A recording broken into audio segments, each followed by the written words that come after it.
How to transfer USDC from your Phantom wallet to Coinbase. Hello everyone, welcome to our channel. Let's see how we can do it. For this, simply open up your Phantom wallet and over here you need to click on this option of send.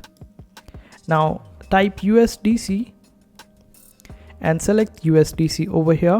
Then you would require a recipient's address. For that, simply log into your Coinbase account, then go to your wallet section and click on receive. After that, select USDC and you would get the USDC address after you select Solana as your network. Make sure that you are choosing Solana as your network.